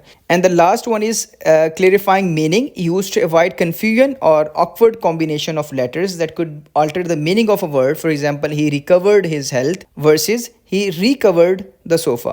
अब रिकवर्ड और रिकवर्ड, अब असल में स्पेलिंग के परस्पेक्टिव से रिकवर्ड और रिकवर्ड दोनों के मीनिंग्स जो हैं वो डिफरेंट हैं, लेकिन आप देखेंगे दोनों को जो लिखने का तरीका है वो सेम है. ठीक है. अब इसमें क्या होगा, यहाँ पे जो पहला कॉन्टेक्स्ट है ही रिकवर्ड हिज हेल्थ से मुराद है ही गॉट बेटर. ठीक है, वो सेहतयाब हो गया. लेकिन री के बाद अगर आप हाइफन लगा देंगे तो रिकवर्ड से मुराद है कि दोबारा से उसको कवर किया गया. ठीक है, पहले एक सोफ़े को कवर किया गया था, उसको दोबारा कवर किया गया क्योंकि पहले प्रॉपरली उसको कवर नहीं किया गया था. तो आपने मीनिंग्स को क्लियर करने के लिए भी बाज़ दफ़ा यहाँ पे यूज़ करते हैं. तो यहाँ पे इस कॉन्टेक्स्ट में ही रिकवर्ड द सोफ़ा नहीं हो सकता, तो इसलिए हमें यहाँ पे दरमियान में हाइफन लगाना है. Then uses of dash. अब डैश मैंने आपको बताया था कि लिखते वक्त हाइफन से थोड़ा बड़ा होता है, तो इसके क्या क्या यूजेस हैं वो देखते हैं. इंडिकेटिंग अ सडन ब्रेक और interruption. For example, I was going to say something but I forgot what it was. तो आपने एक जब लॉन्ग पॉज देना होता है तो आप वहाँ पे डैश लगाते हैं. ठीक है. अब क्योंकि हम जब बोलते हैं कोई बात करते हैं तो हम वहाँ पे एक लॉन्ग पॉज लेते हैं, हमें समझ आ जाती है. लेकिन जब लिखेंगे और वहाँ पे आप एक लॉन्ग पॉज क्रिएट करना चाहते हैं तो आप डैश लगाएं, अदरवाइज़ आप उसको डैश को ना लगाएं वहाँ पे. ठीक है, आप कॉमा लगा के भी एक वो चीज़ क्रिएट कर सकते हैं. क्योंकि यहाँ पे आप देखें कि I was going to say something के बाद हमारे पास जो कंजंक्शन है वो हमारे पास कंजंक्शन है coordinating conjunction. So coordinating conjunction से पहले तो हमने कॉमा लगाना था, हमने कॉमा की डिस्कशन में देखा था, लेकिन यहाँ पे फिर डैश आ रहा है. तो कहेंगे सर फैसली क्या खिचड़ी मचा रहे हैं, पहले कुछ और बोल रहे हैं बाद में कुछ और बोल रहे हैं. ऐसा नहीं है. अगर आप यहाँ पे पॉज क्रिएट करना चाहते हैं तो आप डैश लगाएंगे, अदरवाइज़ आप यहाँ पे डैश नहीं लगाएंगे. इसके बाद introducing additional information. For example, he finally answered the question, then a long pause and after 5 minutes of silence. ठीक है. और she was happier than she had ever been before. वो बहुत खुश थी और इतनी खुश थी कि इससे पहले आज तक वो इतनी खुश नहीं हुई. ठीक है. आप यहाँ पे अगर पॉज क्रिएट करना चाहते हैं तो ओके विद द डैश, लेकिन अगर आपने नहीं क्रिएट करना तो it's totally up to you. Next point is emphasizing a conclusion. It is used to add emphasis to the conclusion of a sentence, often drawing attention to an important point. For example, there is only one person who can fix this, and that's you. ठीक है. तो आपने इस तरीके से एक long pause create किया और के लिए आप क्या कर सकते हैं, वहाँ पे डैश को यूज़ कर सकते हैं. Next point is indicating a range of connection. It is used to indicate a range between numbers, dates or distances. For example, the conference runs from Monday to Friday. ठीक है. तो to के लिए आपने यहाँ पे एक लॉन्ग डैश को लगा दिया, यानी कि लॉन्ग पॉज को आपने यहाँ पे मंडे टू फ्राइडे चलेगी. ठीक है, ये गेम. उसके बाद replacing a colon for emphasises. अब ये वो जो चीज़ ऊपर आ रही थी वही चीज़ आपको यहाँ पे समझ आ जाएगी कि used in place of a colon when a sentence need more emphasises और ड्रामेटिक पॉज. तो अगर आपने किसी जगह पे कोई आपको वक्फा बहुत ज़्यादा चाहिए तो there was only one thing left to do, leave. सिर्फ एक चीज़ रहेगी ये जो करने वाली है, चले जाओ यहाँ से, निकल जाओ, बाहर चले जाओ. ठीक है. तो आपने वहाँ पे जो है वो एक ड्रामेटिक पॉज किया या आपने उसमें जोर दिया तो आपने वहाँ पे डैश का यूज़ किया. जब हम नॉर्मली बोल रहे होते हैं तो ये चीज़ें बड़ी क्लियर होती हैं, लेकिन लिखते वक्त और नॉर्मली इन चीज़ों का हम यूज़ इतना ज़्यादा करते भी नहीं हैं, तो इसलिए शायद आपको चीज़ें मिक्स हो रही हों, लेकिन आई होप कि आप अच्छे आपको समझ आ रही होगी. Then we have uses of ellipsis. 3 dots को जब आप मिलाते हैं तो आपके पास एलिप्सिस बनता है. And it is use to indicate omissions in a quotation. जब आपने किसी चीज़ को ओमिट करना होता है, किसी चीज़ को मिस करना होता है. The report conclude that dot dot dot यानी कि Ellipsis further research was necessary, यानी कि यहाँ से लेकर यहाँ तक पैराग्राफ है तो आप ऐसे भी यूज़ कर सकते हैं. क्रिएटिंग अ पॉज और hesitation. Well I guess that's it. तो वेल के बाद आपने एलिप्सिस यूज़ किया, आपने एक हेजिटेशन को, या जैसे हम नॉर्मली बोलने के स्टाइल में हम थोड़ा सा वो हाँ हूँ का यूज़ कर रहे होते हैं, अम्स का यूज़ कर रहे होते हैं. Well I guess that's it. ठीक है. तो वहाँ पे आपने वेल के बाद 3 डॉट्स लगा दिए. देन बिल्डिंग सस्पेंस और tension. She open the door slowly and saw what was inside. There is a scary moving going on and there was a dialogue.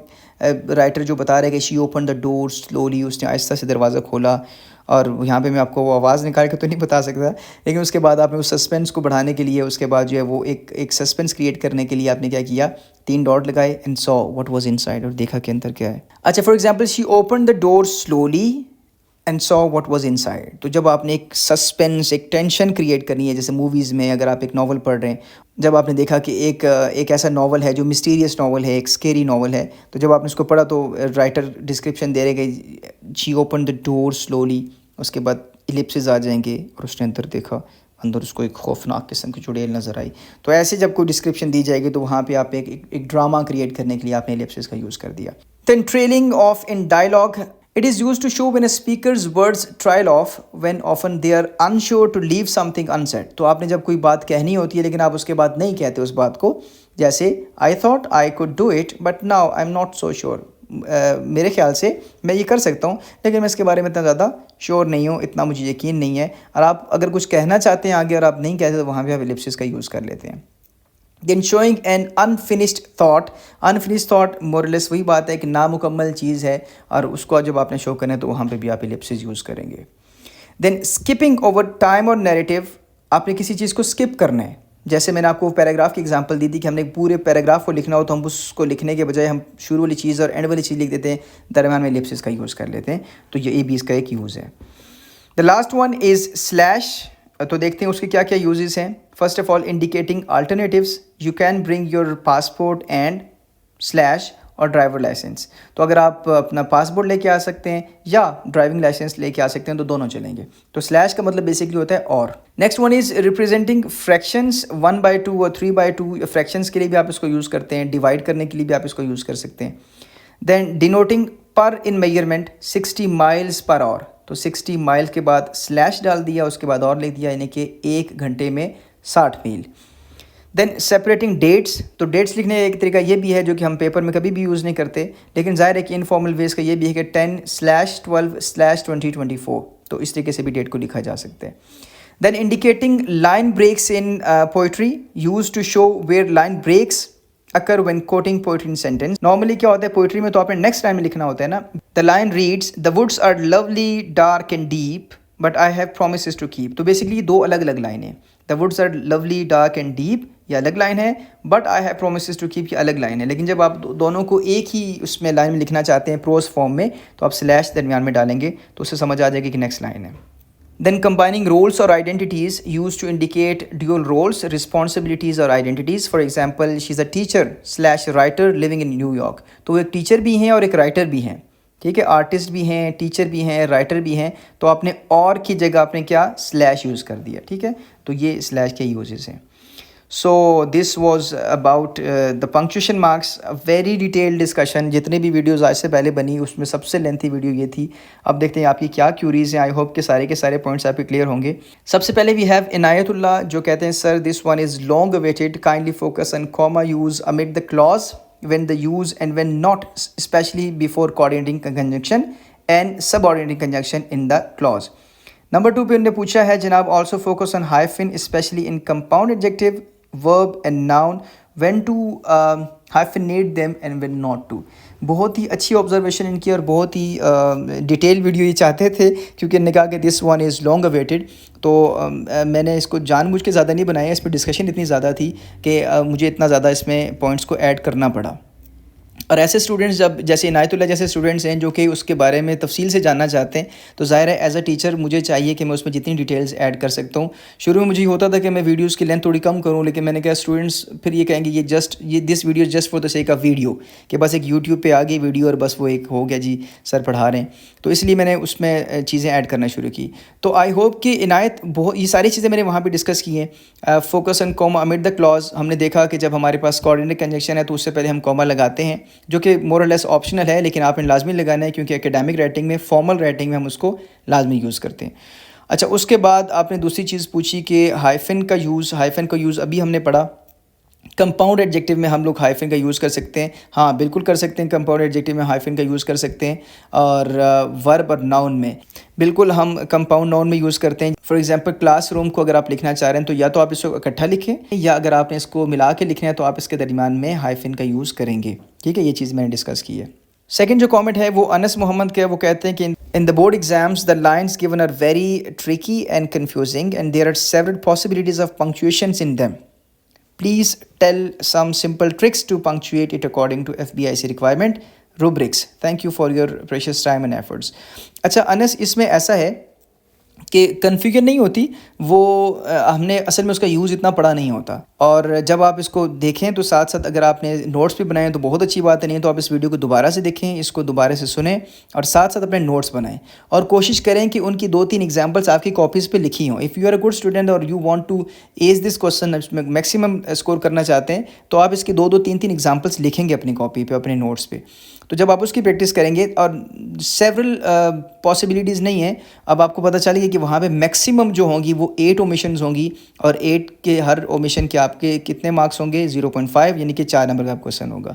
तो आई होप कि इस वीडियो को अगर आपने डिटेल में देखा है, उसके नोट्स बनाए हैं और उसकी प्रैक्टिस की आपने, एक दिन पूरा पंक्चुएशन मार्क को दे देना, कोई मसला नहीं है. आप इसमें ये कर सकते हैं कि आप इस क्वेश्चन को एक कंप्लीट डे दें प्रैक्टिस के लिए. आजकल में पेपर्स के दिनों में आपके पास इतना टाइम नहीं होगा. आप कहें जी आज मैंने इस क्वेश्चन को इतना अच्छे से करना है कि मेरे पास कोई भी टेक्स्ट आएगा तो मैं उसको बहुत अच्छे से पंक्चुएट कर सकता हूँ. अनस, जो आपने ट्रिक की बात की, वेरी वेल सेड, और आपने शुक्र है मुझे याद दिला दिया. ट्रिक में आपको ये याद रखेंगे बच्चों, आपके पेपर में जो टेक्स्ट आएगा उसमें फुल स्टॉप यूज़ होगा, ऑब्वियसली कैपिटलाइजेशन यूज़ होगी. आपने किस लेटर को कैपिटल करना है वो मैंने आई वाली बात आपको शुरू में बता दी थी. और इसके अलावा कॉमा यूज़ होता है, इन्वर्टेड कॉमास यूज़ होते हैं, एपॉस्ट्रोफी यूज़ होता है, और इसके अलावा जो स्लैश, हाइफन, सेमी कॉलन, इस तरह की चीज़ें आपके पेपर में यूज़ नहीं होती. अगेन सेड कि नॉर्मली इस तरह के जो कॉम्प्लेक्स सेक्शन जो एंड पे जो वैसे भी हम लोग बहुत कम यूज़ कर रहे होते हैं ना, क्योंकि उनने ये चीज़ इंस्ट्रक्शन से बताई है कि उसका डिफ़िकल्टी लेवल वही होगा जो आप अपनी क्लास में पढ़ते हैं, और अपनी क्लास में अपनी बुक के अंदर जो पंक्चुएशन मार्क यूज़ हो रहे हैं, आपने देखा कि वो बहुत कॉम्प्लेक्स किस्म के नहीं हो रहे. सिर्फ आपने पूरे कॉन्टेक्स्ट को पढ़ना है. अगर किसी का डायलॉग है तो ज़ाहिर है उसमें आपको इन्वर्टेड कॉमास में उसको इंक्लोज करना होगा. यही 4-5 टिपिकल 6 से 7 आपके जो हाईलाइटेड किस्म के आपके पंक्चुएशन मार्क्स हैं वही यूज़ होते हैं. और यही तो वो रीज़न है जो मैंने आपको स्टार्ट में बताई थी कि टीचर्स इस टॉपिक को नहीं पढ़ाते, क्योंकि यार जब स्लैश का यूज़ आना ही नहीं है पेपर में तो हम स्लैश क्यों पढ़ाएं, और इसकी वजह से वो उस टॉपिक को अच्छे से डिस्कस नहीं करते. ठीक है, तो आई होप कि अभी आपको मेरी ये ट्रिक समझ आ गई होगी कि आपने पेपर में कोई कोशिश नहीं करनी कि आप वहाँ पे सेमी कॉलन यूज़ कर रहे हैं, आप वहाँ पे स्लैश यूज़ कर रहे हैं, आप वहाँ पे डैश यूज़ कर रहे हैं, आपको ये कभी उस वहाँ पे नज़र ही नहीं आएंगे, वहाँ पे आपको उसका ये यूज़ नज़र नहीं आएगा. तो इसलिए आपने फोकस जो करना है वही जो टिपिकल हमारे 6-7 किस्म की पंक्चुएशन मार्क्स हैं वही यूज़ होंगे. ठीक है, उसके बाद मैसेज था. उसके बाद मैसेज है सनाया नूर का, वो कहती हैं अस्सलाम वालेकुम सर. वालेकुम सलाम. प्लीज़ टाइम मैनेजमेंट का भी बता दें कि कितना टाइम एक क्वेश्चन पर लगेगा, और सो जेरेंट्स एंड पार्टिकल का. हाँ, ये तो सॉरी इस टॉपिक से रिलेटेड नहीं है, लेकिन कमेंट इसके नीचे ही था तो मैंने यहाँ डाल दिया. टाइम मैनेजमेंट और पेपर प्रेजेंटेशन के ऊपर जो है वो डिटेल डिस्कशन होगी. बेसिकली पेपर प्रेजेंटेशन की जो डिस्कशन होगी उसी में टाइम मैनेजमेंट पर भी आपके साथ डिस्कस करूँगा, लेकिन ज़ाहिर है वो पेपर से कुछ दिन पहले वीडियो आएगी, वो अभी मैं डिस्कस नहीं कर रहा क्योंकि अभी बहुत सारा कॉन्सेप्ट पड़ा हुआ है. इसके बाद हमने क्वेश्चन नंबर 6 पे वीडियो, इसके बाद हम क्वेश्चन नंबर 6 को डिस्कस करेंगे, देन 7 को डिस्कस करेंगे, और क्वेश्चन नंबर 1 जो कि आपका MCQs का है उसको एंड पे इसीलिए रखा है कि उसकी ऑलमोस्ट 17 to 18 वीडियोस बनेगी सिर्फ एक क्वेश्चन पे. तो अभी बहुत सारी जो है वो चीज़ें बाकी हैं.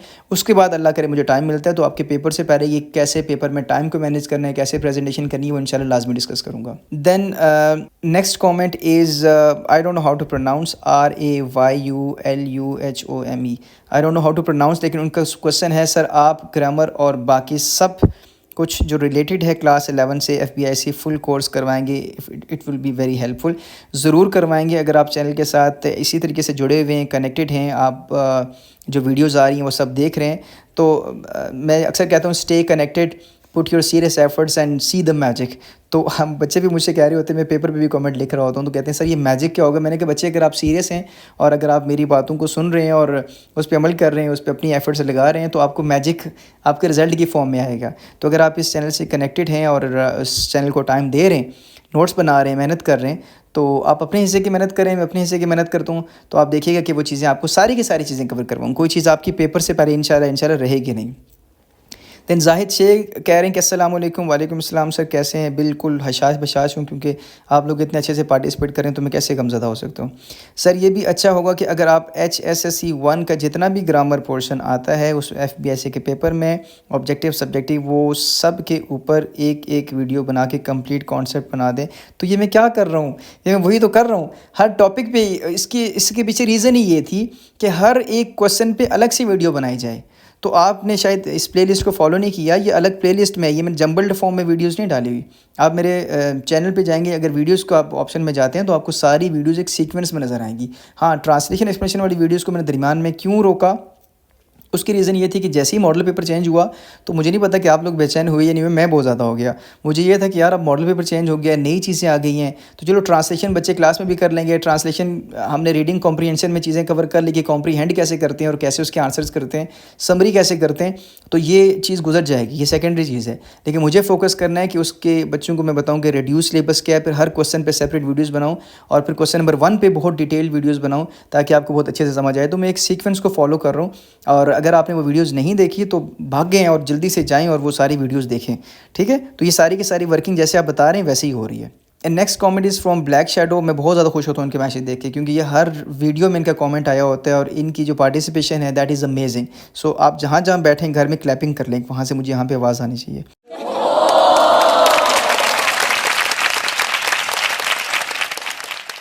बहरहाल, everything about it you gonna laugh, dear teacher. If I tell sometimes it's hard to figure out sentence ended here, needs a full stop or just a pause and start. Basically इनका comment ये है कि मुझे बाज़ दफ़ा ये भी नहीं समझ आता कि इस पे यहाँ पे फुल स्टॉप आएगा, यानी कि सेंटेंस कंप्लीट हो रहा है या नहीं हो रहा। उसके लिए मैं आपसे यही कहूँगा कि रिलैक्स रहें और आप उस कॉन्टेक्स्ट को, क्योंकि हमारे पास 8 ओमिशन से मुराद ये है कि मैक्सिमम 2-3 सेंटेंसेस होंगे, तो आप उस कॉन्टेक्स्ट को 3 से 4 दफ़ा पढ़ें बिल्कुल आराम से। आपका ये क्वेश्चन 5 मिनट के अंदर हो जाएगा। आप उस कॉन्टेक्स्ट को जो आपके पेपर में आए उसको बहुत ही तसल्ली के साथ, आराम के साथ पढ़ें और देखें कि आपको क्या लगता है कहाँ पे बात कंप्लीट हो रही है। आपने सबसे पहले फोकस ही करना है फुल स्टॉप पे। आपने फुल स्टॉप और स्लाइड को बहुत अच्छे से देखना है, और पहला जो आपने पंक्चुएशन मार्क अपने पेपर में यूज़ करना है वो फुल स्टॉप यूज़ करना है।